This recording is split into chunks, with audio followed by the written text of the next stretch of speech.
So how does this take place? NHK is conducting an experiment with a group of researchers.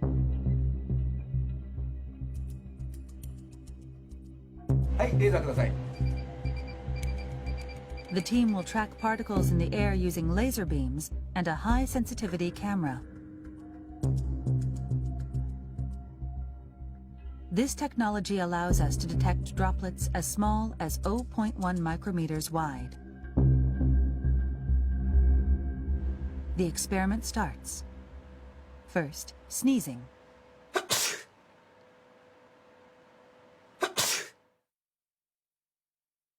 We can see a large droplet about 1 millimeter in diameter. It quickly falls. But let's look through the high-sensitivity camera.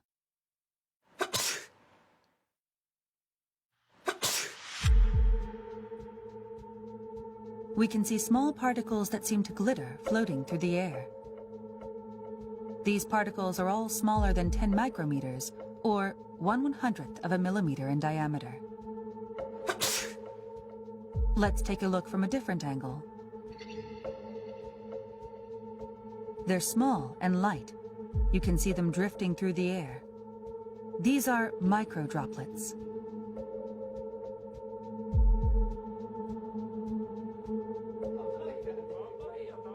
We're learning that sneezing isn't the only source of these droplets.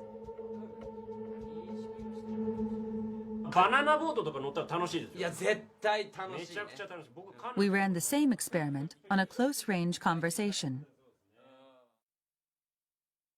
People generate a lot of microdroplets when they talk loudly.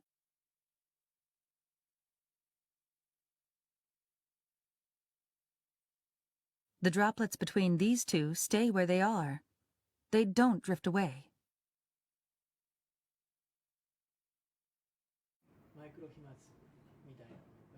It's not yet known what volume of microdroplets leads to infection.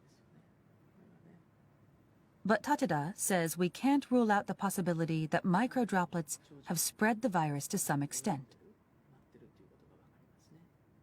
そのマイクロ飛沫、小さな粒子の中にもたくさんのですね、生きたウイルスがいて、大きな声での会話、あるいは激しい息遣い、そういった中でですね、このマイクロ飛沫ができて、それが近くの人、その人が吸い込むことによって感染が広がる、そういったリスクが見えてきたものと思います。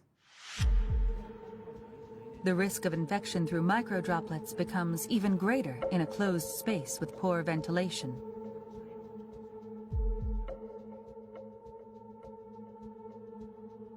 This lab is simulating the movement of microdroplets in an airtight room.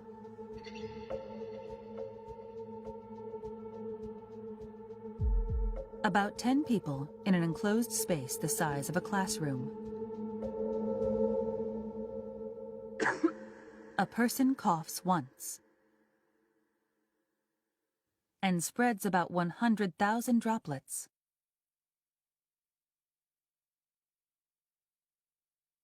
Large droplets are shown in blue and green. Most of these fall to the ground within 1 minute. But the microdroplets, shown in red, continue to drift.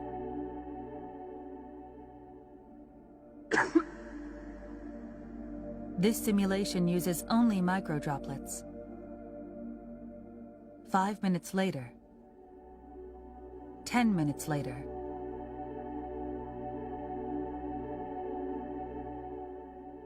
20 minutes later, the microdroplets are still floating in place.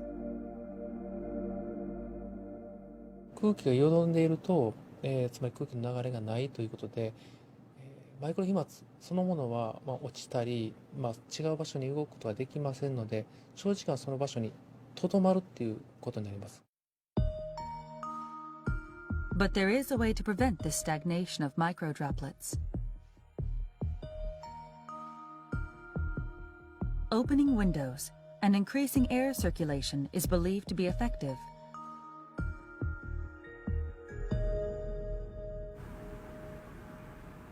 When you open a window,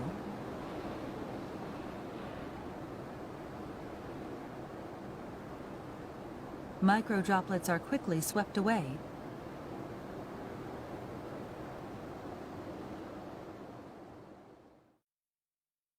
They're very small and light, so any airflow will get rid of them.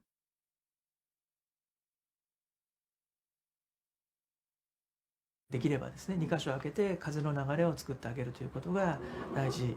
それが1時間に1回でもいいから、そういうようなことをやることによって感染のリスクっていうのはかなり下げることができるようになるんじゃないかなというふうに思います。